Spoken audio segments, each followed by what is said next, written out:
Good morning বন্ধুরা। তো ঘুম থেকে সকাল সকাল উঠে কাজটা সেরে চলে এসেছি স্নান টান করে ঠাকুর ঘরে।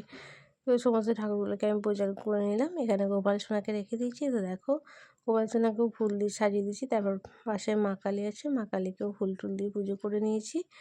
আর এই ঘটের জলটা আমি প্রতিদিন সকালবেলা বাড়িতে ছিটাই। তো প্রতিদিন জলটাকে আবার নতুন করে দিয়ে দিই। তারপর সব ঠাকুরকে পুজো করে আমি নিচেই চলে এসেছি রান্না বান্নার জন্য। রান্নাঘরে ঢুকে গেছি মুড়ি টুড়ি খেয়ে। তারপরে দেখো এখানে সর্ষে আর আদা বেটে নেবো। আর এখানে মাছ নিয়ে নিয়েছিলাম, তো মাছটাকে ভেজে বেছে নুন দিয়ে রেখে দিয়েছি। আর এখানে ভাত ফুটছে, আর এখানে শাক মানে পুঁই শাক হচ্ছে, ঘন্ট হবে পুঁই শাকের চচ্চড়ি।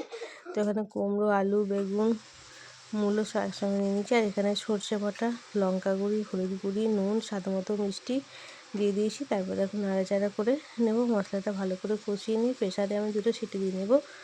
তারপরে মাছগুলোকে আমি ভাজতে চলে এসেছি। ছাকটা আমি রেখে মাছগুলো ভাজতে চলে এসেছি। তো তেলটা গরম হয়ে রেখে রেখেছিলাম। তারপরে মাছের মাথাগুলো আগে দিয়ে লাল লাল করে মাছগুলোকে ভেজে দেবো। তারপরে কাঁচা লঙ্কা দিয়ে দিয়ে টমেটো দিয়ে সর্ষে বাটা দিয়ে মাছের ঝালটা করে দিলাম।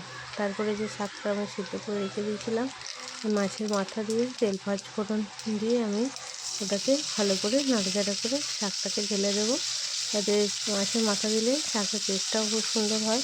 তো ভালো করে নাড়াচাড়া করে নিচ্ছি। আর পোস্তটা আমি আগেই করে নিচ্ছি, রেখে দিয়েছিলাম আমি। তো ভালো করে নাড়াচাড়া করে নিই। এবার শাকটাকে ঢেলে দিলাম। আর শাকের মধ্যে আমি কিন্তু একটু মুসুর ডাল দিয়ে দিয়েছিলাম, যাতে শাকটা একটু গ্রেভি টাইপের হয় আর খেতেও সুন্দর হয়। তো দেখো এক হাতে করে ভিডিও করছি, তাই দেখো শাকের কালারটা কত সুন্দর এসছে। তো এখানে আলু ভাতে, পোস্ত, শাক চচ্চড়ি, মাছের ঝাল আজকে ছিল এই মেনু।